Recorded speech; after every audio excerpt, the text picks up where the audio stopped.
Firman Tuhan berkata, kita diselamatkan oleh iman. Itu bukan hasil usahamu, tapi pemberian Allah. Itu bukan hasil pekerjaanmu, jangan seorang pun memegahkan dirinya. Karena kita ini buatan Allah, diciptakan dalam Kristus Yesus untuk melakukan pekerjaan baik yang telah dipersiapkan Allah sebelumnya, dan Ia mau supaya kita hidup di dalamnya. Sebelum kita belajar merenungkan firman Tuhan ini, saya ajak kita berdoa. Mari kita berdoa. Tuhan, terima kasih untuk kesempatan yang indah boleh belajar firman Tuhan. Dan kami berdoa kiranya Roh Kudus menyatakan kebaikannya dan mencerahkan kami sehingga kami boleh mengerti firman Tuhan dengan benar. Terima kasih, dalam nama Yesus kami berdoa. Amin. Firman Tuhan hari ini kita akan belajar dengan tema hidup untuk melakukan kehendak Tuhan. Kondisi pandemi corona hari ini membuat banyak sekali orang kebingungan, merasa tertekan dengan situasi dan keadaan yang tidak mudah. Dan Tuhan berkata berdasarkan firman Tuhan ini, bahwa Dia telah mempersiapkan pekerjaan baik yang bisa kita kerjakan, dan Dia mau kita hidup di dalamnya. Saudara dan saya perlu tahu dengan pasti bahwa Tuhan tidak pernah merancangkan hal yang buruk bagi kita. Dia selalu merancangkan hal yang baik. Dan ketika terjadi persoalan-persoalan yang tidak baik, percayalah bahwa Tuhan bekerja dalam segala hal untuk mendatangkan kebaikan bagi setiap kita. Karena adalah kehendaknya saya dan saudara hidup dan melakukan pekerjaan yang baik. Oleh sebab itu, kalau saudara sedang bergumul dengan situasi ini, percayalah Tuhan tidak pernah melepaskan. Tuhan tidak pernah meninggalkan. Tuhan tidak pernah membiarkan kita sendiri. Tuhan dengan segala daya upayanya akan turun tangan menyatakan kebaikannya bagi kita. Menyatakan kemurahannya pada kita.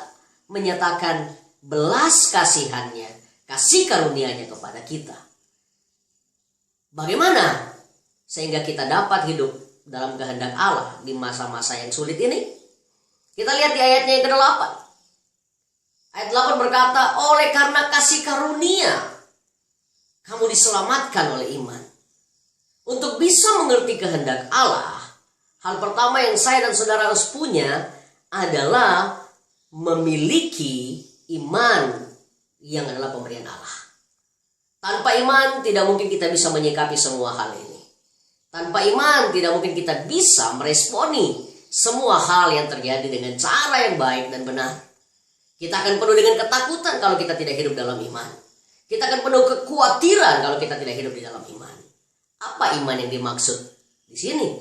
Iman yang dimaksud di sini adalah saya dan saudara memutuskan untuk percaya kepada Yesus sebagai juru selamat kita. Sebagai pribadi yang peduli dengan kita. Sebagai pribadi yang tidak meninggalkan dan membuang kita. Dia selalu menyertai saya dan saudara. Dia selalu ada untuk kita bersama mengalami kebaikan demi kebaikan Tuhan. Melalui iman kita bisa mengambil semua yang Tuhan siapkan untuk kita pakai melakukan kebaikan demi kebaikan. Tanpa iman tentunya kita tidak akan berkenan kepada Allah. Melalui iman kita memiliki akses ke sorga, kepada Tuhan yang memiliki rancangan yang baik. Saudaraku yang dikasihi Tuhan, peran iman di masa ini sangat-sangat krusial, sangat-sangat penting. Saya dan saudara wajib, mesti dan harus memprioritaskan iman sebagai hal yang paling mendasar untuk membangun kehidupan kita di masa-masa sulit ini. Saudaraku yang dikasihi Tuhan, hal yang kedua yang kita bisa pelajari di sini, bagaimana kita bisa hidup di dalam kehendak Allah. Alkitab berkata, itu bukan hasil usahamu. Jangan seorang pun memegahkan dirinya.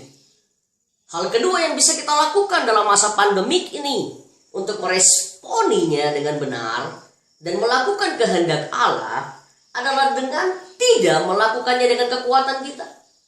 Bersandarlah kepada Tuhan, berharaplah kepada Dia, maka Dia akan menurunkan kekuatannya, kekuasaannya, kemurahannya untuk memampukan saya dan saudara melewati masa-masa yang sulit ini, dan pada saat yang sama berbuat kebaikan sesuai dengan kehendak Allah.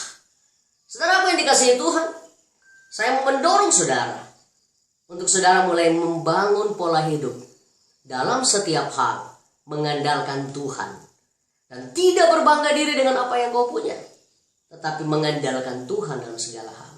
Di masa pandemik ini kita lihat orang-orang yang punya banyak kelebihan tidak bisa menggunakan semua kelebihannya. Ada batasan-batasan yang membuat dia tidak bisa menikmati banyak hal. Ada batasan-batasan yang membuat tidak bisa mengerjakan banyak hal. Orang tidak lagi bisa berpergian dengan bebas menggunakan pesawat, menggunakan bus, menggunakan kendaraan pribadi. Karena di mana-mana ada social distancing, PSBB dan yang lain-lain. Orang-orang tidak bisa bebas membuka toko dan sebagainya. Semua orang mengalami banyak sekali pergumulan. Ketika kita mengandalkan diri kita dan kemampuan kita dan kekuatan kita, kita akan menemukan diri kita kecewa dan terikat dengan berbagai masalah. Dengan mengandalkan Tuhan, saya dan saudara dimampukan untuk melihat jalan keluar di balik tekanan yang ada hari ini. Dan yang ketiga, bagaimana kita bisa tetap melakukan kehendak Allah di masa-masa pandemik ini? Kita harus mengerti bahwa kita adalah hasil karyanya Tuhan. Hasil ciptaannya Tuhan. Dibuat sendiri dengan kasih sayang Tuhan. Ditenun di dalam kandungan orang tua kita dengan kebaikan Tuhan. Saudara bisa bayangkan bahwa saya dan saudara bukan hasil karya yang massal, tapi saya dan saudara hasil karya spesial dari Tuhan.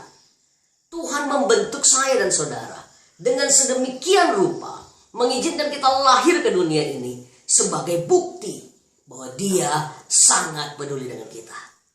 Kalau Dia menciptakan kita, tidak mungkin Dia merancangkan kehancuran untuk kita. Dia pasti merancangkan kebaikan. Oleh sebab itu, tetaplah mengerjakan kebaikan di masa-masa pandemik yang berat ini. Dan ketahuilah, dengan 3 hal yang saya bagikan tadi, saudara akan dimampukan untuk tetap berbuat baik, tetap menjadi berkat di masa-masa yang sulit ini. Kita bisa tetap melakukan kehendak Allah di masa-masa yang berat ini. Jadi, bagaimana kita bisa melakukannya? Yang pertama, dengan iman kita. Yang kedua, dengan mengandalkan Tuhan. Dan yang ketiga, dengan tahu bahwa Tuhan mendesain kita dengan kebaikan dan kemuliaannya. So, saudaraku yang dikasihi Tuhan, sebagai kesimpulan dari firman Tuhan ini, saya mau pastikan kepada saudara dan saya mau tegaskan kepada saudara, jangan pernah khawatir dan takut dengan keadaan hari ini. Pegang Yesus, berjalanlah dengan Dia, andalkan Dia, dan percayalah, Dia yang menciptakan engkau, Dia yang akan bertanggung jawab dengan hidupmu. Kiranya kasih karunia dan damai sejahtera dari Allah Bapa kita menyertai saya dan saudara. Amin. Tuhan memberkati.